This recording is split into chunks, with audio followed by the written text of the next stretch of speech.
binomial stuff.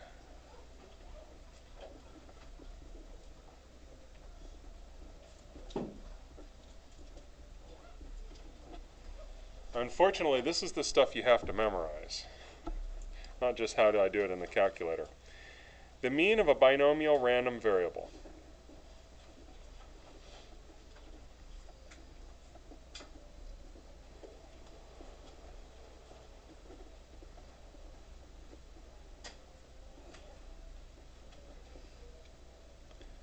There's no function in the calculator for it.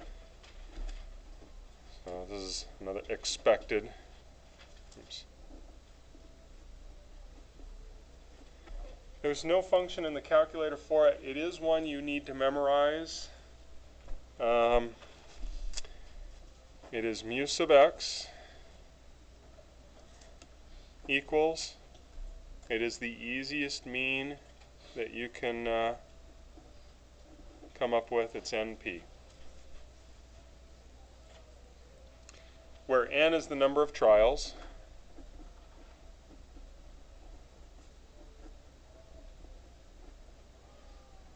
and P is the probability of success.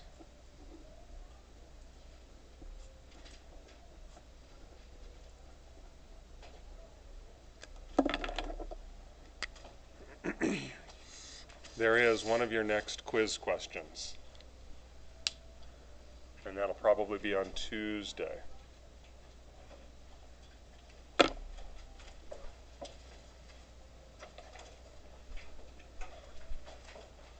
So if you think about it, this makes perfect sense. If I flip a coin 10 times, and I want heads, which is the probability of half,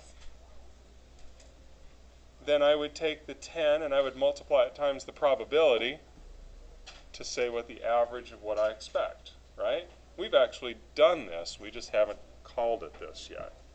You know, it's something that's I think almost intuitive to a degree. So we had the 5 children with the type O blood. So let's use that as an example. 5 children, 1/4 probability, or 0.25 of type O blood.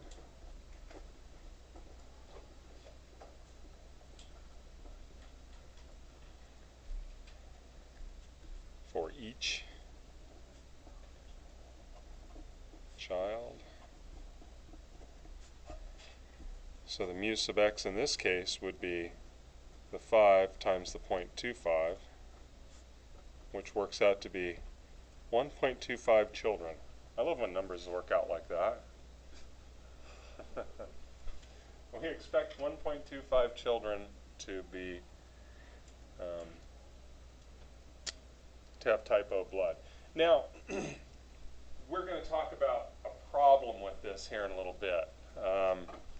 The problem here is our sample size is too small here for this really to make sense. So, as an example, it works as an example for the calculation, but it doesn't really work in the real world. Okay, next is standard deviation.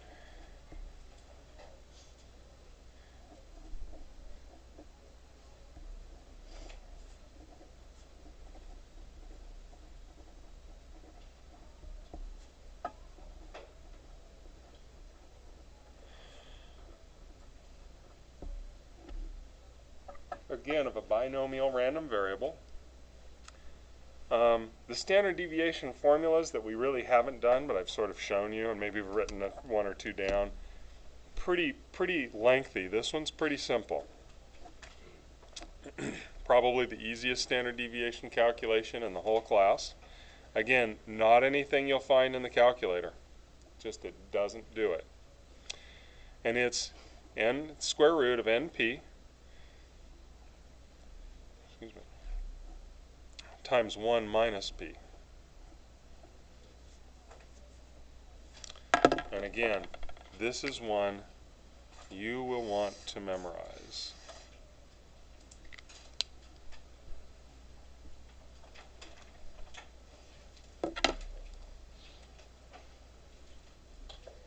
So if I used the information here for my 5 children and found the standard deviation for that, again as an example but not as really a good calculation, this is going to be the square root of 5 times 0.25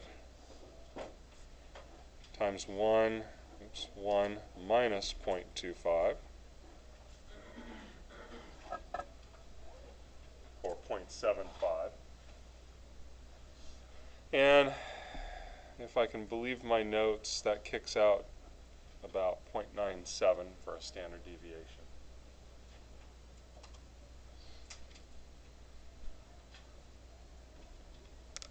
So again, not a hard calculation. And the good news is, if you are taking the AP test and you forget these, it just so happens that in the note sheet that they give us, we have mu,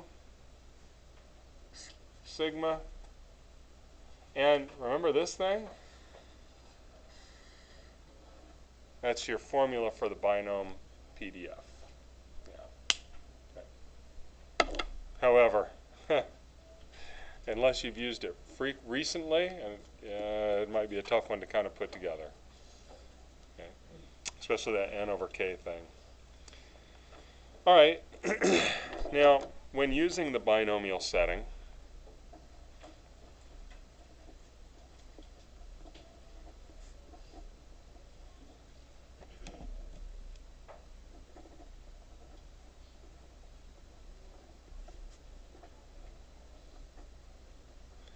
we have a couple of other sort of conditions.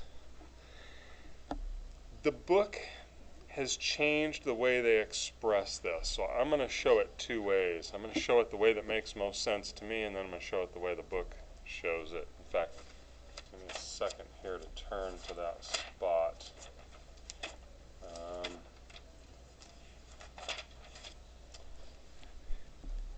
A population, this is my way, and this is the old way.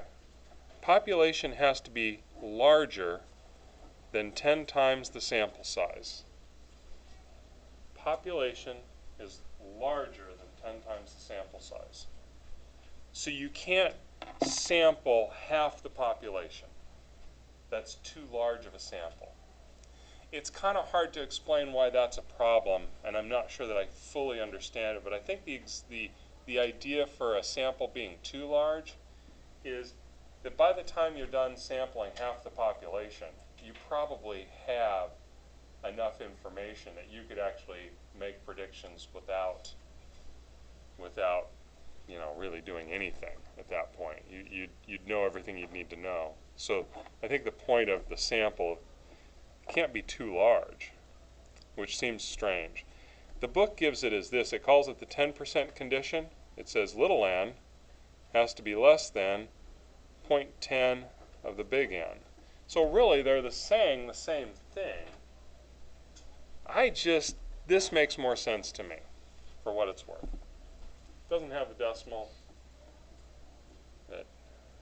Whichever way, it's the same statement. Either way, the population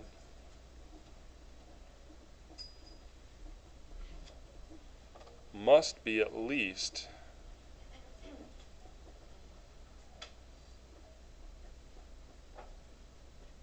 10 times bigger than the sample size.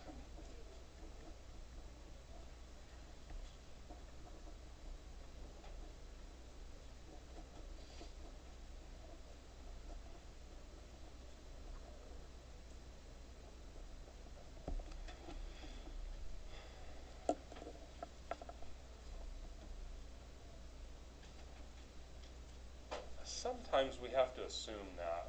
Sometimes the assumption makes perfect sense. What if we took a random sample of 2,000 American citizens and said, what's your favorite color?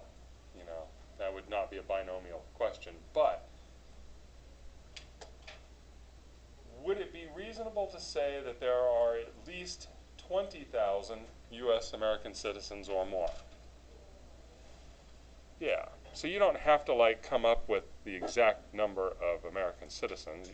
You've just, you know, it's reasonable to assume that. So often, I like this guy, but whichever way you choose to remember this is fine with me. We need to get that one memorized. All right, and one more.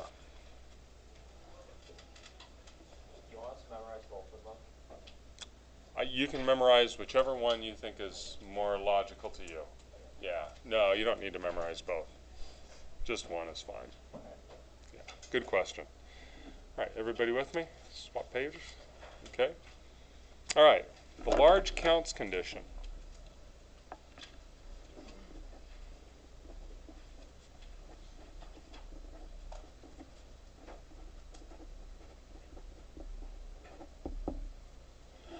By the way, I don't see that size. That's not in your notes at all. You gotta know that going into the AP test. The large counts condition says NP, the mu of the binomial setting, has to be greater than 10, greater than or equal to 10. And n times 1 minus p also has to be greater than or equal to 10. Otherwise, your sample size is not large enough.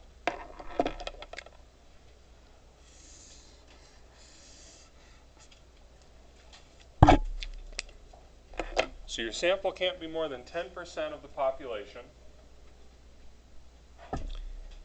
And n times p has to be greater than or equal to 10, as well as n times 1 minus p has to be greater than or equal to 10. So this guarantees that our sample size is large enough. And the other one guarantees that the sample size is not too large. Does that make sense?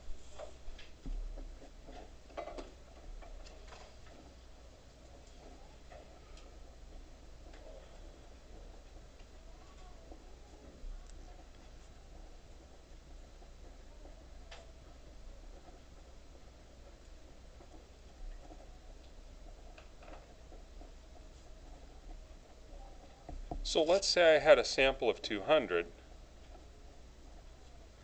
and a probability of 0.96. Let's say that, I don't know,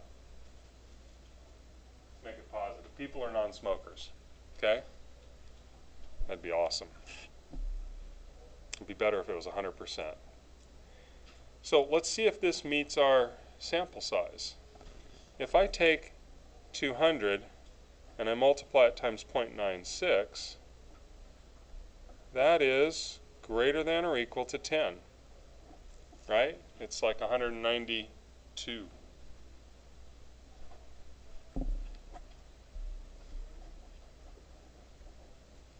But if I do, okay, so I've met that condition, but I also have to meet this condition. 200 times 1 minus 0.96 also has to be greater than or equal to 10. But that's not true. This gives us 8. So we've failed to meet the condition. So what could we do in this scenario to meet the condition?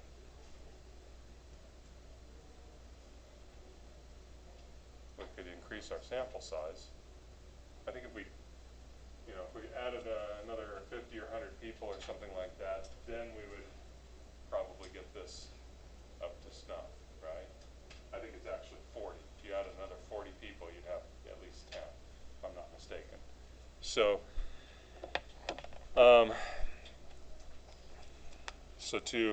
to fix this, the sample size would have to be increased.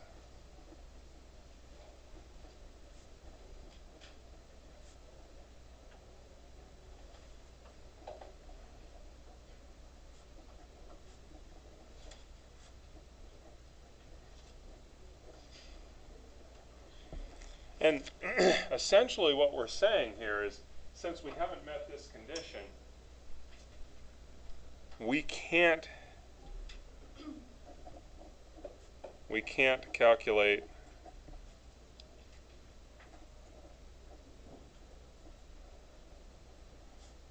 mu sub x or sigma x, the two before.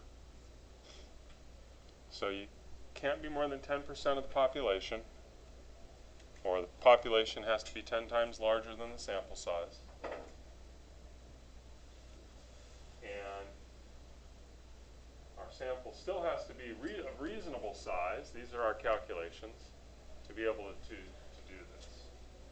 And we would fail on all counts, well, fail on most counts with our sample of the 5 kids that I gave earlier in the problem. 5 kids having the type O blood.